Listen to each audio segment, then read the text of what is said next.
โดยสบายดีพี่น้องมื้อนี้สาวลาวพามาเบิ่งเอื้อยเฮ็ดน้ำข้าวปุ้นขัวน้ำหนาเพิ่นว่าขัวน้ำหนาข้าวปุ้นน้ำปลานิ่นพี่น้อง น้ำเสียมมา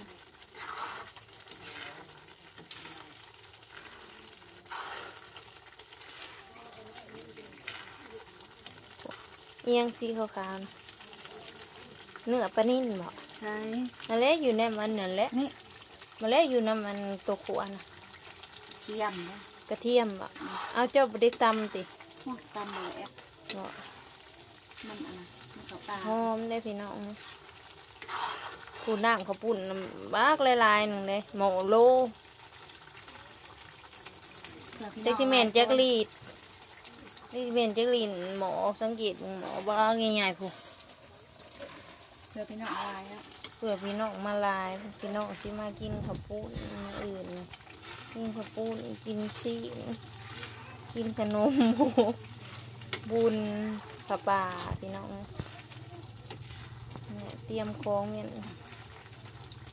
ให้พี่น้องลูกหลานมาเยี่ยมมาเวส้มกิน มาเวงานบุญเอาเข้ามากินสะก่อนก็จะลง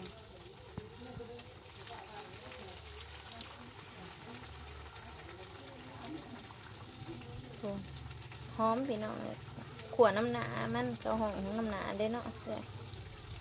ขวดให้มันหอมก่อนจะเอาลงน้ำข้าวปุ้นน้ำข้าวปุ้นที่พังลาวเด้อพี่น้องเนี่ยเอื้อยกะนี่ก็หัวยังงอก หวานหลาย มันหอนอยู่ในขีตะไคร้พี่น้องเอ้ย ควรนะเนาะ เรือนครัวน้อยๆเนี่ย4 โมงน้อยๆนึงสามารถในนี้เขานอนอยู่นะขอให้มันหอม แฮมเสือลง ตัวนี้มียังไหนเลยที่เจะขัวอยู่นะ มีกระเทียมหอมหัวแดง หอมหัวเดือ ทราย กระชาย กะทิ กะทิเนื้อปลาก็มีบอก แม่ เนื้อปลาน้ำพี่น้องเลยส่วนหนึ่งกับขัวเนื้อปลาเนี่ยกับส่วนหนึ่งกับยูเน่นนี่อยู่ในหม้อโล่ใหญ่นี่เลยพี่น้องอันนี้ให้ประเดกอยู่แขนแก้ขีดตะไคร้ให้ประเดกนี่ตะปูไปเลยพี่น้องจะสวยอย่างจะคนเลยให้ประเดกแต่ตะกี้แต่ก่อนเลยอันใส่ทานเงินจะเล่าว่าใส่ทานใส่ทานดังไฟ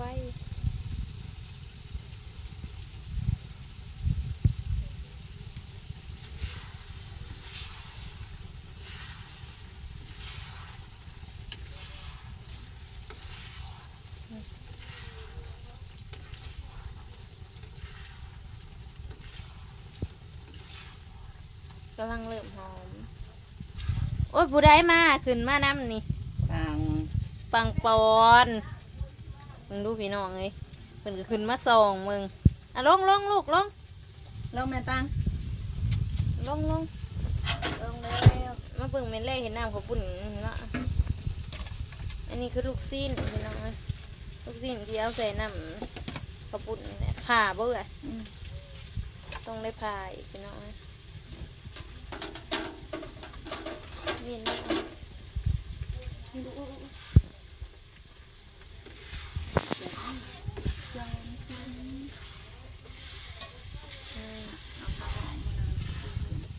ผ่าห้องเลย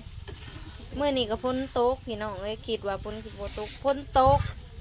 ชาวเรามาบุญผับป่ายามได้มีแต่พ้นโต๊ะจะว่ามืออื่นกับพ้นสิโต๊ะมาจากพี่น้องเลย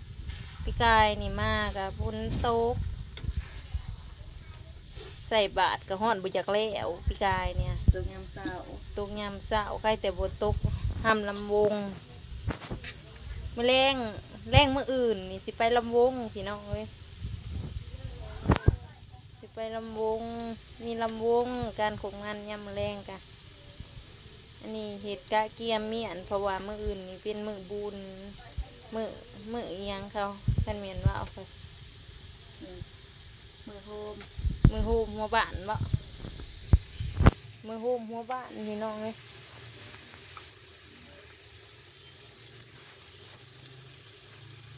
เอื้อยพาลูกซีนเสียวโลเป็นลอยหนาเอื้อยมันสิไหมเลยขัวให้มันแหมพี่น้องมันจังหอมมันขัวบ่แหมนี่มันบ่หอม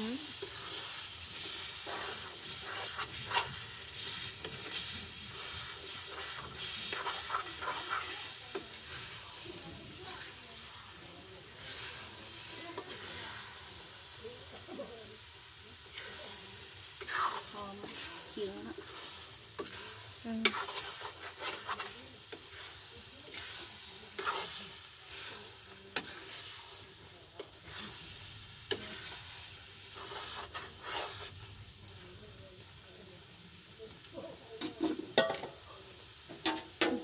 คิงบ่เจ้าใส่คิงจันบ่แล้วก็ใส่ ปิดเลยเด้อ คิดแล้วพี่น้อง ให้มันหอนไว้ คิด ห้อยหน้าเหมือนในพาปินหมอเป็นด่าง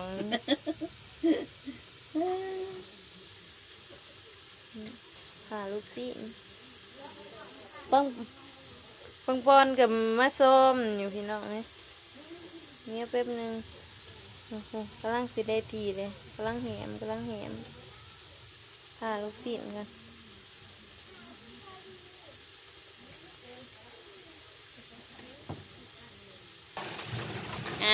กำลังวางได้ที่แล้วพี่น้องนี่น้ำหนากำลังเรียบร้อย นี่ผูสวยบ่นี่นะตามุ่นหมองกล้องแซ่บ กด เลย อ นะ อกเอาลงหมอป่ะ แล้วแบ่งเอาได้ บ่ เอาลงหมดก็บูดนะ เอาแม่นบ่ก็เลี้ยวเอาลงเบิ้ล แบ่งไหนกินโอ้ได้อยากจะกี้ตอนนี้นะอยู่อยากอยากมันใหญ่กินอยู่ นี่ไงที่กิน นะ นั่นแห แล้ ละ วออกสักแม่หอดลาย ลูกศิษย์ก็พาเรียบร้อยแล้วพี่น้อง เรียบร้อย ลูกศิษย์แน่ใจป่ะพาลูกศิษย์ เอาเรียนนะลูก อีโต้เห็นคาตาเลยค่ะลูกศิษย์ก็แสงอีโต้หมดนะกดออกเล็ก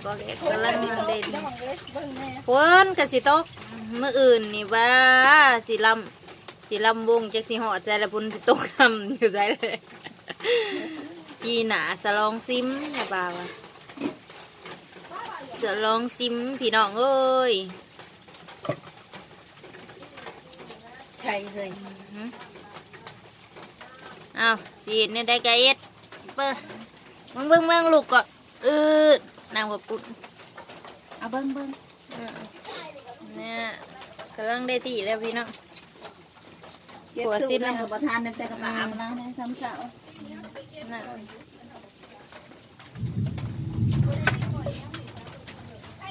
เดี๋ยวใส่หมอหน่อยบ่ แบ่งออกปั้นเขาปั้นมาวัดลูกมันจะกินก็ โอ้ยจองกับประทันใจ โอ้ยจองกันหน่อยโทษ จองกับตักกระร้อย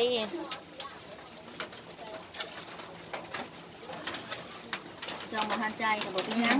จะท่าเหลือมันหัวใจเกิดมันนอน ผ้าเหลื่อมนี่แหละว่าห้ามสิถ่ายคลิปบ่แล้วพี่น้องเอ้ยทางนี้กันผ้าเหลื่อมพ้นตกผ้าห้องปิดโทรศัพท์รถได้พี่น้องเอ้ยยันตายบ่ได้คืออยู่กรุงเทพกรุงไทยได้ มันบ่มีแนวกันเนาะ มันบ่มีแนวกันผ่าได้เนี่ยอยู่พี่นะแล้วเราก็ยันตายกันกันพ้นตกผ้าห้องมากก็อยากปิดเครื่องน้ำหมูแล้วย่านคือกัน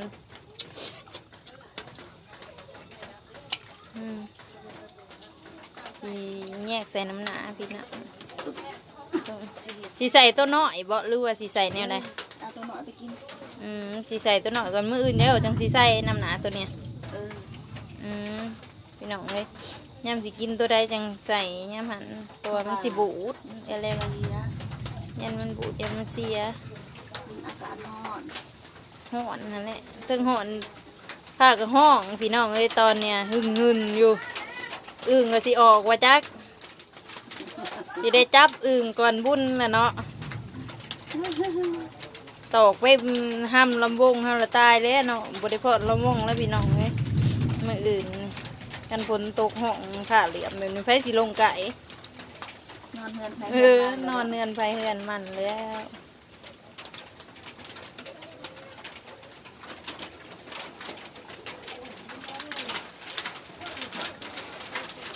พ่อบ่เฮ้ย พอละล้างแล้วล่ะบ่ ไว้เด้ จังน่าประมาณนั้นพี่น้องเอ้ยใส่